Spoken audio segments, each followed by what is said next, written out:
Husrep pun terkejut mendengarnya. Tunggu. Lalu, siapa Alipasa sebelumnya yang menjemput pangeran? Mengapa sekarang Husrep malah memaksa untuk membebaskan pangeran? Apakah Husrep tidak tahu kalau pangeran telah dibebaskan oleh sersannya yang bernama Alipasa? Kalau begitu, kemana Pangeran Bayezid akan dibawa? Untuk tahu jawabannya, ikuti terus alur ceritanya ya.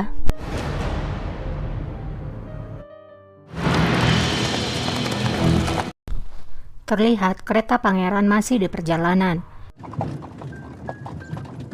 Namun tidak lama kereta pun berhenti. Ali kemudian membuka pintu kereta. Bayezid pun bertanya, apakah di tempat ini kita akan bertemu dengan Husrep Pasha? Ali pun mengangguk dan mempersilahkan pangeran untuk turun dari keretanya. Orhan lalu ingin turun, tapi Bayezid menghalanginya. Pangeran Bayezid pun turun dari keretanya. Ali kemudian mempersilahkannya berjalan kembali ke depan. Pangeran pun melihat ke anak-anaknya sebelum ia akan berjalan. Ali kemudian memberikan aba-aba dan seorang penjaga kemudian memukul pangeran hingga membuat pangeran menjadi pingsan. Dan anak-anaknya juga diambil oleh para penjaga.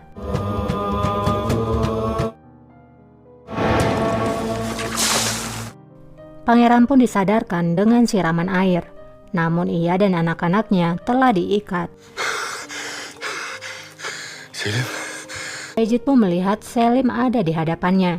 Bayezid terlihat begitu marah. Bayezid berkata, seharusnya aku menyadari kalau ini adalah ulah dari kalian berdua.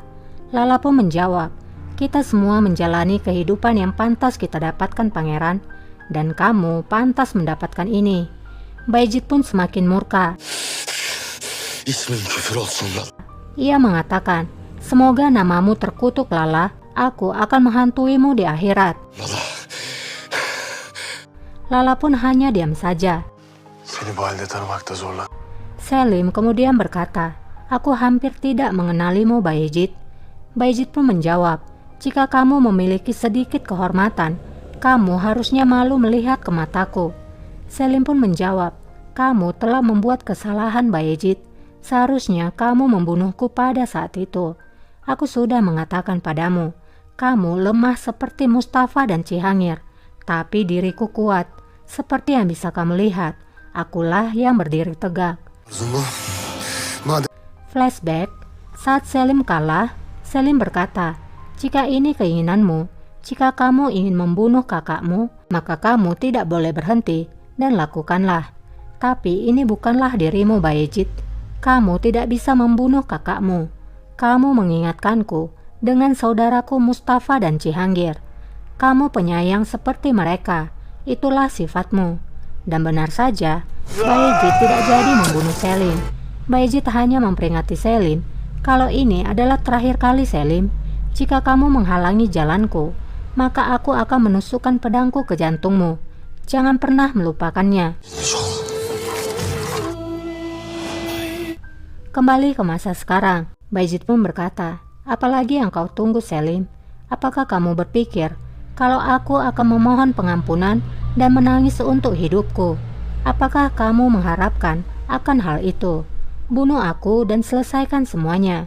Selim pun menjawab, aku siap melakukan apapun demi masa depan anak-anakku, maka aku akan melakukannya.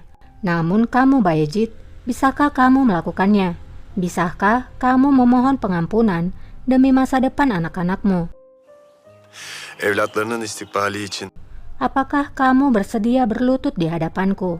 Lala berusaha menghentikan Pangeran Selim, yang nampaknya Lala tidak mau Selim membuat keputusan yang salah. Namun Selim menyuruhnya diam. Selim berkata lagi, jika kamu melakukannya, maka aku akan menyerahkanmu kepada Husrep Pasha bersama anakmu dan kembali ke ibu kota. Bayezid lalu melihat putranya, namun Orhan melarang ayahnya untuk melakukan hal itu. Ia tidak mau melihat ayahnya mengemis di hadapan pamannya. Hükümdar Tebat. Kita beralih sebentar ke ibu kota. Ini adalah kejadian setelah Bayezid dieksekusi. Raja sedang membaca bukunya untuk menenangkan hatinya, di mana isi bukunya begini. Seorang penguasa dalam hal stabilitas dan kesetiaan rakyatnya tidak perlu takut dituduh kejam. Zalimlikle suçlanmaktan hiç korkma. Bagi mereka yang memilih hukuman yang memberikan efek jera, mereka lebih berbelas kasihan dibandingkan mereka yang belas kasihannya berlebihan, karena memungkinkan terjadinya kembali kekacauan melalui pembunuhan dan penjarahan. Lalu kemudian Raja mendengar suara Bayezid yang memanggilnya ayah. Raja pun melihat keluar. Ada petir yang bergemuruh, nampak kalau hujan akan turun. Buku itu mengatakan lagi, pergolakan ini pada kenyataannya merugikan seluruh komunitas. Tindakan seorang penguasa hanya membawa kerugian pada satu individu saja. Raja kemudian menghentikan membaca buku itu karena ia mendengar suara Bayezid yang terus-menerus memanggilnya. Baba! Baba! Baba! Ia bahkan melihat bayangan di dinding bagaimana Bayezid dieksekusi.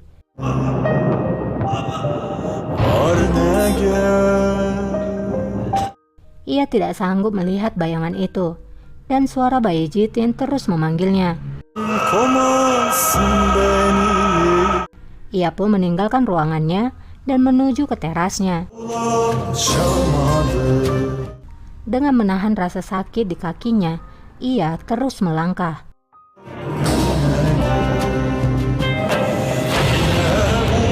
Lalu kemudian, Raja pun pingsan di sana. Kembali ke kejadian sebelum Bayezid dieksekusi. Bayezid pun meludah dan tak melakukan apa yang diinginkan oleh Selim, yaitu memohon belas kasihan. Melihat apa yang dilakukan oleh Bayezid, Selim pun bertanya, "Apa ini Bayezid? Apakah kamu tidak ingin memohon pengampunan? Demi kehidupan anak-anakmu, apakah mereka tidak berharga bagimu?" Bayezid pun menjawab, "Jangan memberikan janji jika kamu tidak bisa menepatinya, Selim. Jangan menggigit lebih daripada yang bisa kamu punya. Kita berdua mengetahuinya, kalau kamu tidak akan pernah menyerahkanku kepada raja."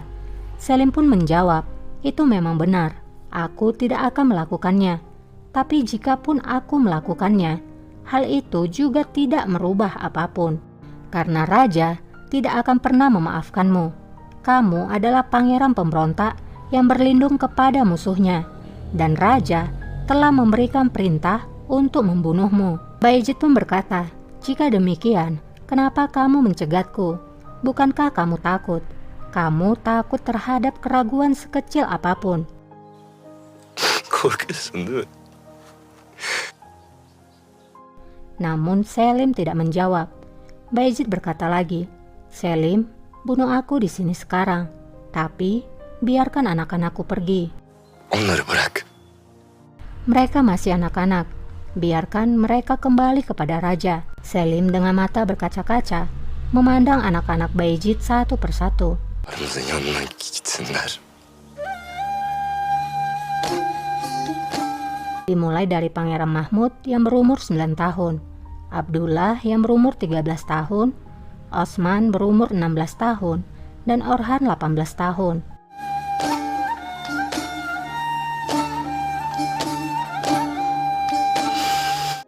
Tapi kemudian, Selim memberikan kode kepada Algojo agar segera melakukan tugas mereka. Para Algojo pun mengeluarkan tali mereka. Melihat anak-anaknya akan dibunuh, Bayezid pun menjadi takut. Selim, onları bırak, beni al Selim. Ia pun memohon agar Selim melepaskan anak-anaknya dan hanya membunuh dirinya saja. Selim! Selim! Selim pun pergi dari sana karena tidak ingin melihat kejadian eksekusi itu.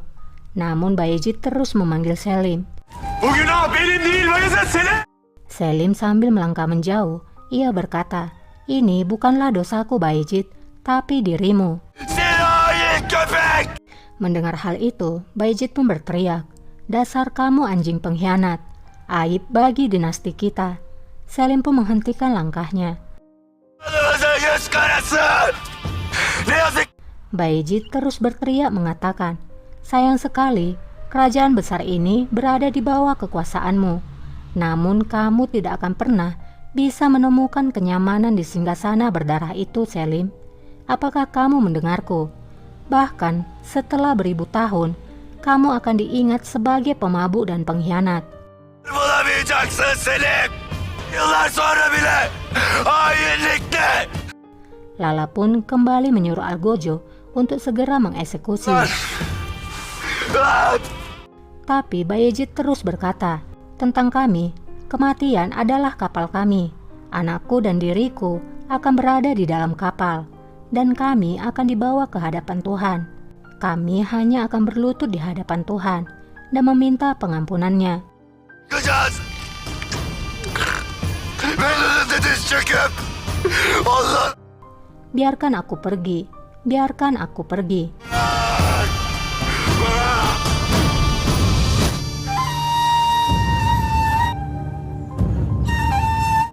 Bayezid pun melihat anaknya satu persatu telah meninggal. Ia pun berteriak histeris melihat hal itu.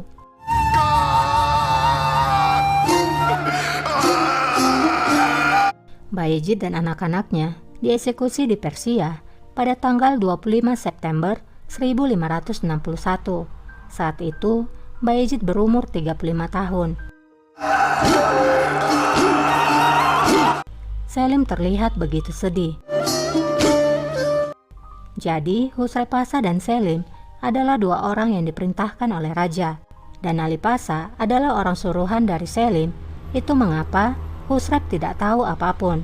Mengapa Selim mencegat Bayezid dan tidak membawanya pada raja, meskipun raja sebenarnya menginginkan agar membawa Bayezid ke ibu kota, karena raja telah memberikan perintah sebelumnya pada Selim untuk membawa Bayezid hidup ataupun mati, dan perintah itu belum dicabut oleh raja, dan Selim juga memiliki keuntungan di dalamnya. Itulah mengapa dia memilih untuk mengeksekusi Bayezid. Mengapa ada Husrev Pasha? Karena Bayezid ditawan oleh Raja Persia, di mana pada akhirnya Husrev Pasha diperintahkan oleh raja untuk membebaskan putranya dari tangan musuhnya dan membawa Bayezid ke ibu kota.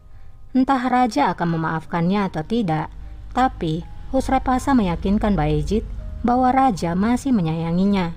Itulah mengapa pada akhirnya Bayezid mau dibawa. Sayangnya, Bayezid dibawa oleh anak buah dari Selim, hingga Bayezid tidak sampai kepada raja. Apakah itu kesalahan Selim? Menurut Mimin pribadi tidak ya guys, karena Selim sudah mendapatkan perintah dari raja, apalagi perintah itu menguntungkan dirinya. Jika saja raja mencabut perintahnya, maka Selim tidak akan berani mengeksekusi Bayezid. Semua adalah kesalahan raja. Terlihat sebuah kapal. Bayezid dengan pakaian putihnya keluar dari dalam kapal bersama anak-anaknya.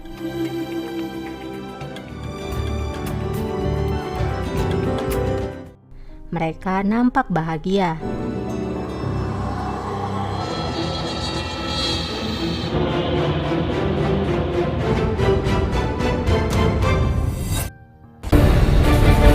Dan kisah pun bersambung. Buat teman-teman yang suka dengan kelanjutannya, boleh dong di-subscribe dulu, supaya setiap kali aku upload video terbaru, teman-teman dapat notifikasinya. Terima kasih buat yang sudah subscribe, like, dan komen. Itu sangat berharga buat Mimin. Buat yang lagi berjuang, tetap semangat ya. Semoga Tuhan selalu melindungi kita. Sampai jumpa, bye.